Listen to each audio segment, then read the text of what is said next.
Horoscope ng Sagittarius para sa Setyembre.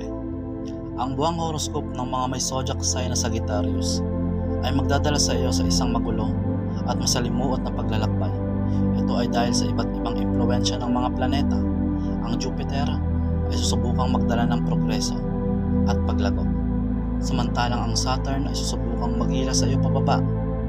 Dapat kang mag-ingat at maging pakyo upang gawin ang mga kinakailangang pagbabago upang makamit ang iyong mga layunin.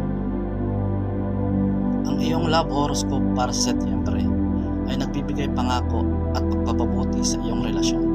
Maaaring makaranas ka pa rin ng ilang mga problema, ngunit tutulungan ka ng Venus na malampasan ang mga ito.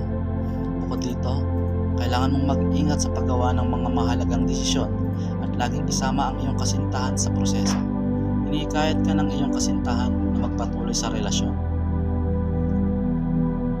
May magandang balita ang iyong finance horoscope para sa iyo, sapagkat maaaring makakita ka ng paglago sa iyong yaman. Ang mga normal na investment ay tutulong sa iyo na mapanatili ang cash flow, at ang mga riskadong investment ay magdadala ng maayos na kita. Ang harmonyosong ugnayan sa mga kasosyo ay magiging makabuluhan din sa aspeto ng pera at pagpalawak ng negosyo. Ngunit bago gumawa ng mga malalaking desisyon, siguruhin kumonsulta sa isang astrologo. Para sa mga profesional na nagtatrabaho, maging mapanuri ito sa oras ayon sa iyong career horoscope. Maaaring magkaroon ka ng pakiramdam na sayang ang lahat ng iyong pagsusumikap dahil hindi mo natutupad ang iyong mga layunin sa karera.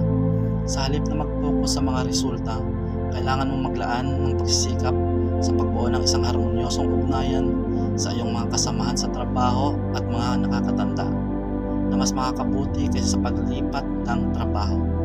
Maaari ka rin kumonsulta sa isang astrologo upang makuha ng tama gabay tungkol sa iyong karera.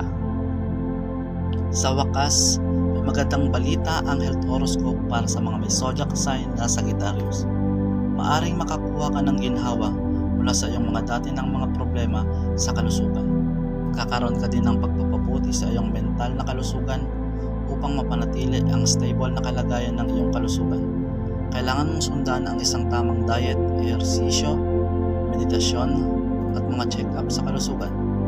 Dapat mo rin bigyang pansin ang mga minor na problema ng mga bata at matatanda sa iyong pamilya upang maiwasan ang malalang problema sa hinaharap.